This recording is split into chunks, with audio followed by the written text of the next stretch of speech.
you're going to talk to me, you're going to have to be honest. This is going to be a changing day in your life.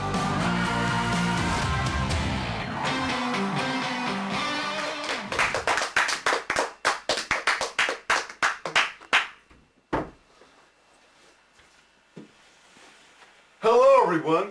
Now, today we're talking about a topic that's dear to my heart, seeing how I've got two teenagers of my own.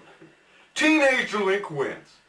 Now, when you have a child, unfortunately, they'll all go through this phase at one stage or another. The teenage years can be the hardest years of all. They go through puberty, they have sex, they take their first experience with drugs. It all happens during this time. And today we're going to look at some young men who need to get their lives back on track.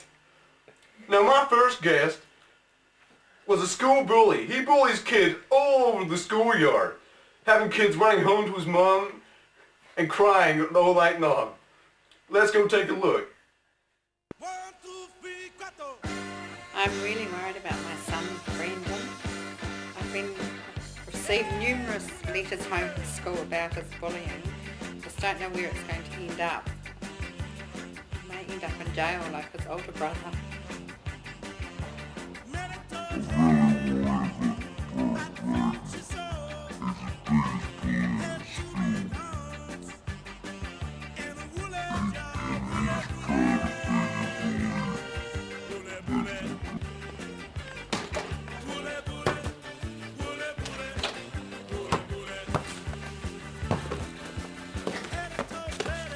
Basketball boy. Give me the ball. I gotta throw my granddad. I want that ball. I don't give a damn about your granddad. That's my ball. I can't play basketball. You can. You're not even your ball anymore. It's my ball. Say thanks to granddaddy for me. Oh yeah. Everybody thinks I got a problem. I ain't got no problem, Dr. Phil. They think I'm a bully.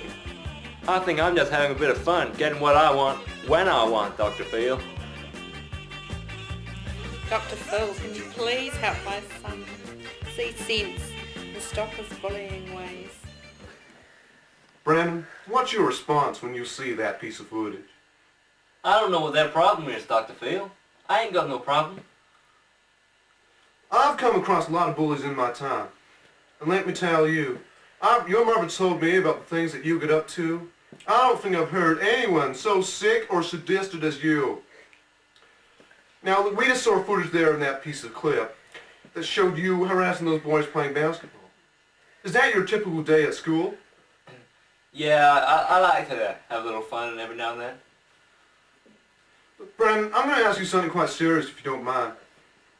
Why do you do it? Why do you bully children? Where does this need come from for you to make their life a living hell? I can't help it, Dr. Phil. If I see a little boy playing with a ball, I want to play with that ball myself. I can't help it. It happens. You know what I think your problem is? You have no control. You've got to get some control back in your life. Right now, you've got just a whole bundle of these little magnetic balls floating around your head doing nothing. You're all over the shop. You're out here, you're out there, you're everywhere. Now, I know I'm not going to change I don't expect to change your ways in just 15 minutes here today, but hopefully after I'm done with you, you're going to go home, you're going to sit down in your bed, maybe you'll just think about what I was told you here today and have a think about what you're doing wrong. Now, you say that you don't have a problem. You think that everything you're doing is all right. Am I right? Yeah, it's right, all right. Now, I want you to picture yourself in the other person's shoes for a minute.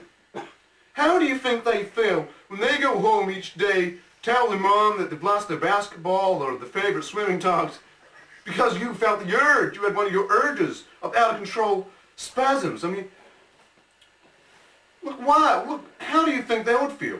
I reckon that feel pretty darn good, Dr. Phil, having me on their tail. You do? Oh, yeah. Let me tell you this, son. You have got some massive problems, okay? You need to take control of your life.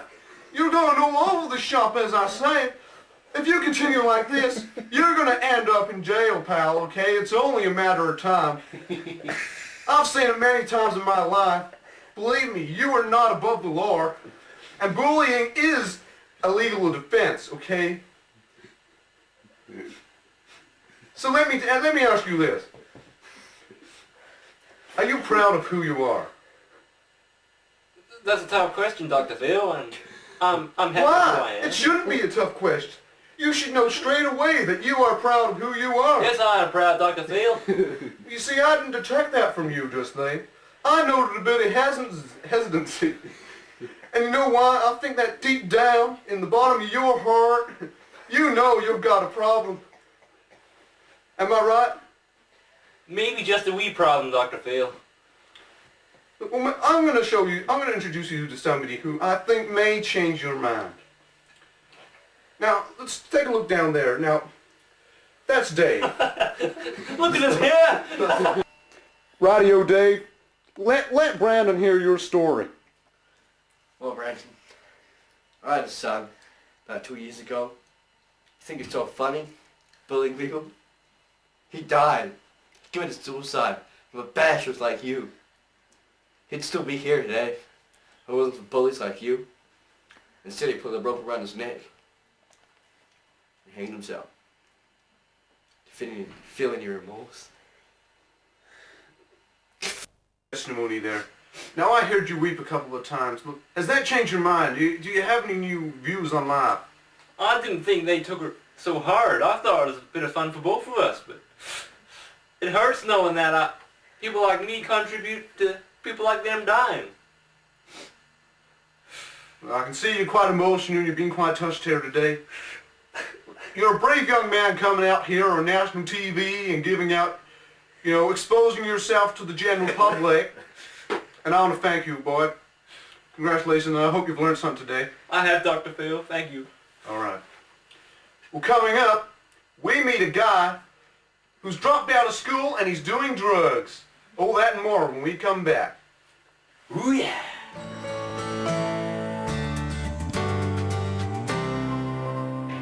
Napoleon. Oh, what a bright brain he had. Oh, he was so smart at school. He just breezed through the rest of the years and then achieved a university degree or something. But instead, he dropped out. Precious mind gone to waste actually. He's taking drugs on. Disaster again. Class 1 Algebra, page 318 in the exercise book, exercise number 4, question 2.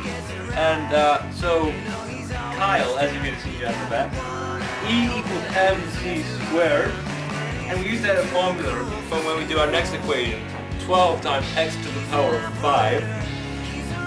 So, how did you get on, Bud? Napoleon, yes, answer the question, please. On Napoleon, you're gonna get someone again, aren't you? I'm too cool for school. You do anything in this class, Napoleon? No. Why are you here wasting my time? I'm sick of you. This detention time's 5.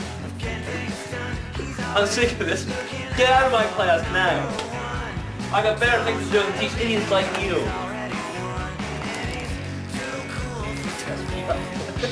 Oh, and that Gavin Coleman he has, well, he's addicted, isn't he? He thinks he's way better than he actually is. Oh, he's just losing all the time. Dr. Phil, please save Napoleon before it's too late. You know what the first thing I noticed about you when I watched that film? You are an arrogant son of a bitch. You say you're too cool for school? Well, I've got news for you, buddy. Nobody in this state, in this country, is too cool for school. School is what provides you the education to further your life. Potential only gets you so far. Let me ask you something, Napoleon. Do you think you have potential? Yes, I've got potential. I've got lots of potential.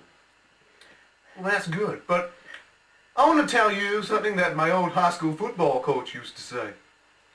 Potential just means you ain't done it yet. And that's where I see your life right now. Now let's just run through the folks at home. Last year you dropped out of school, so that's you breaking one law already. You're a truant. You had to come up in truancy court, and you're a truant for that. I mean, Do you really not have a goal in life, or do you just not want to succeed?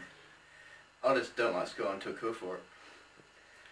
That's the defeatist attitude that's dumbing down this nation, Napoleon. Okay?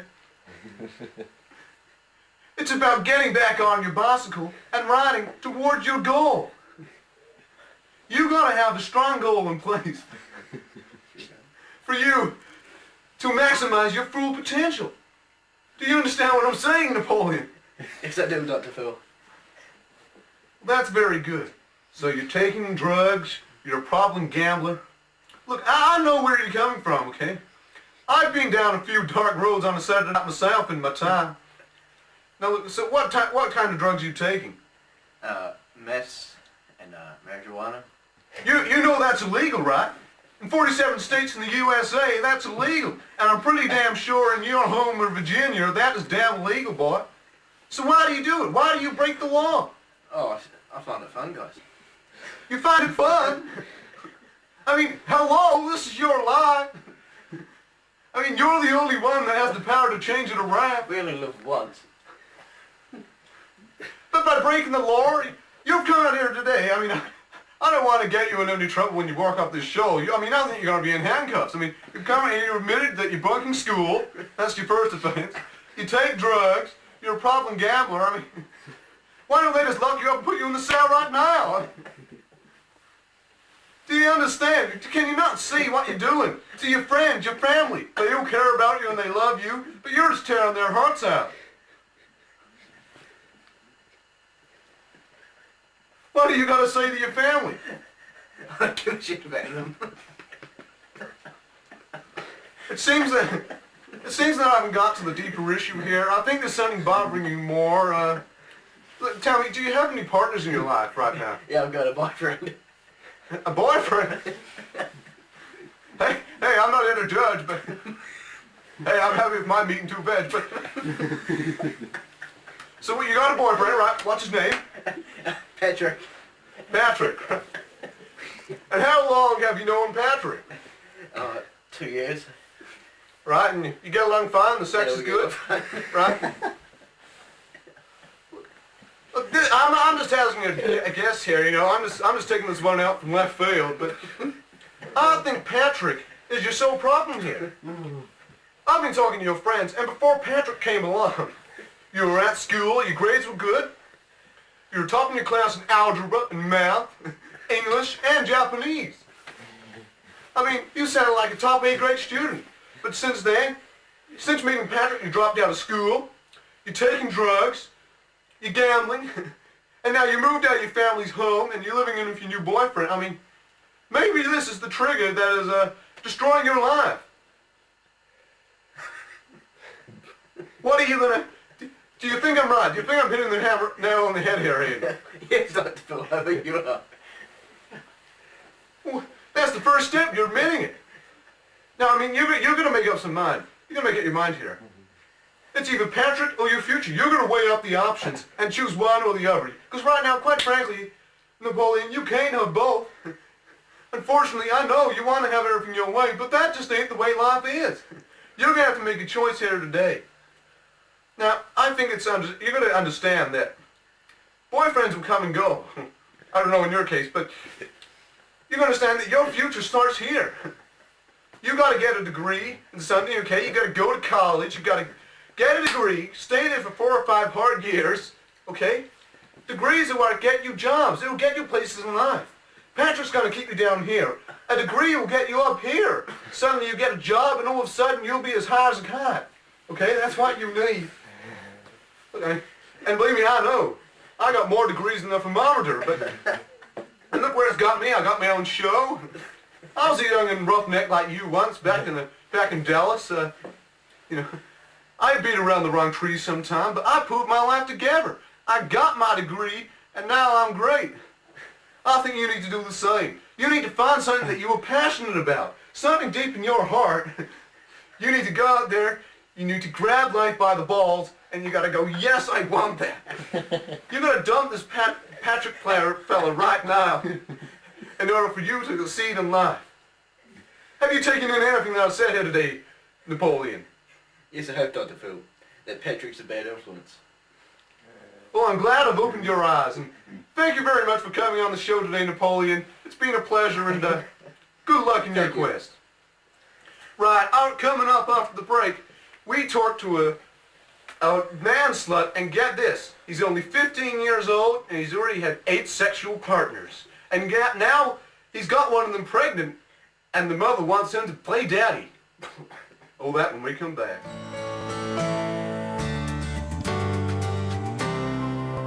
Approximately 9 months ago, me and Logan, well, we got intimate in this very location. It was a great time. We're having fun, but as consequences happen, I'm now Hapu. And now Logan doesn't want anything to do with me. When we turn my calls, I've left thousands and thousands of messages. Why wouldn't he just help me? Look at this, I can't afford this on my own. He's gotta help pay for it. It was his responsibility too. Oh no, I'm stuck. Don't love, don't bitch, rang me up and said that I got pregnant. You need to pay child welfare. I ain't paying child welfare. Damn cute.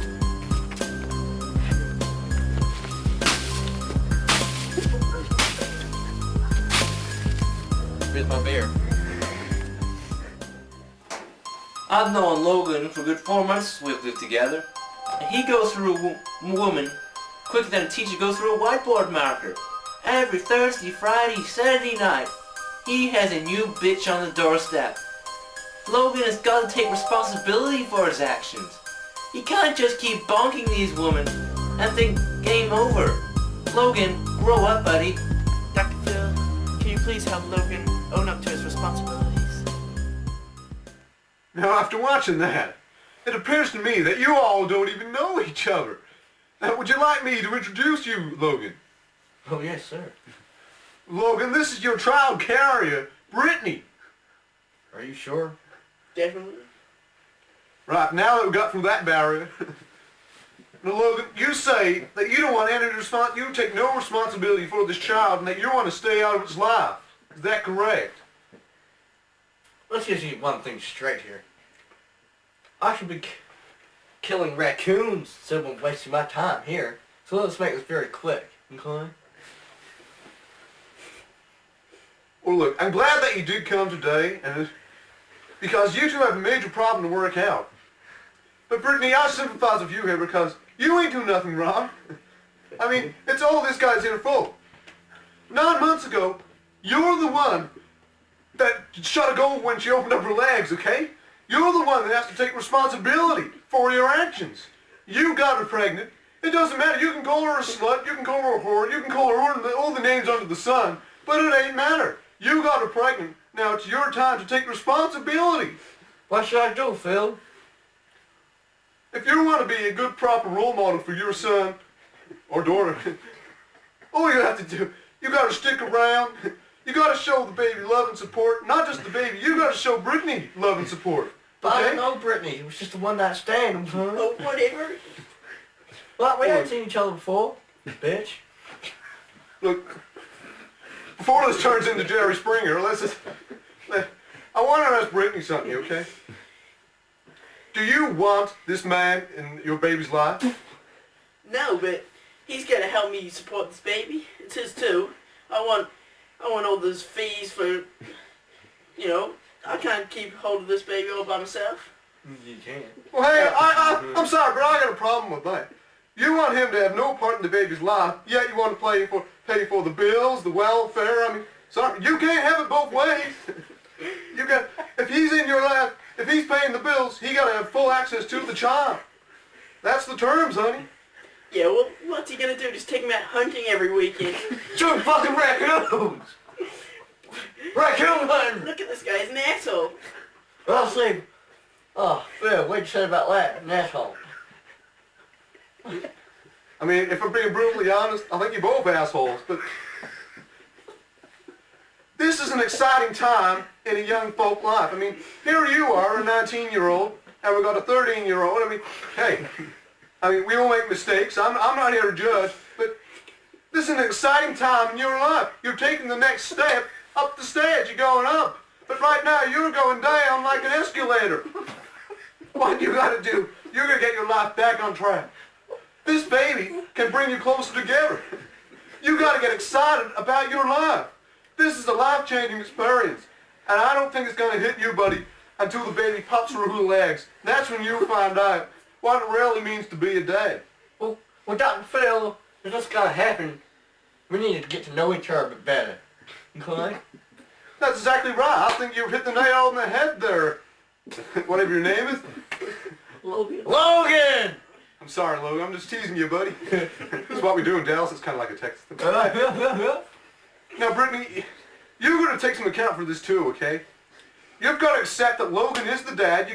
He's got to be there. The first birthday, the first time your baby burps, the first time that he takes his first step, when he stands up, when he goes to school, when he takes his first drugs, when he has sex, when he goes to college. He's got to be there every step of the way from thick and thin, water and blood, okay? That's the way it's got to be. You all have to understand that, okay? It's the only way you're going to make this work. You may not have the love that other couples do, but you got to somehow, it's got to be like a needle and cotton. You got to thread it together to make the perfect outcome. Make a quilt. You need a quilt of love. That's all you need. Now, I hope I've helped you guys here today. I hope that you can go away now, take in what I'm saying, and just hopefully, for your child's sake, you can bring it together and give this child the support and love that it needs. Do you think you can do that for me? I'll certainly Yes, try, please. Dr. Phil. All right. Certainly try. It's been good to have you both on the show. That's a pleasure. Thank you very much.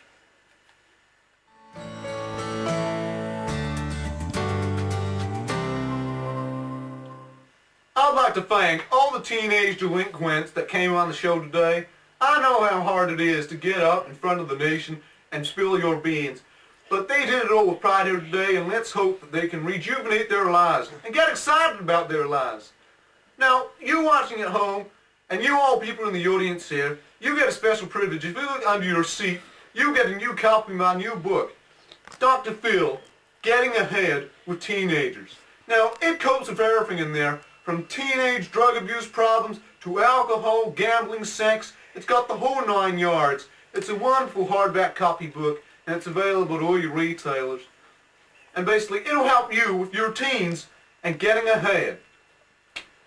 That's what we've got time for today. Once again, I'd just like to thank everybody, and see you tomorrow. Yo, Dr. Phil! Yeah, Dr. Phil. See y'all. Hey! Oh, that was...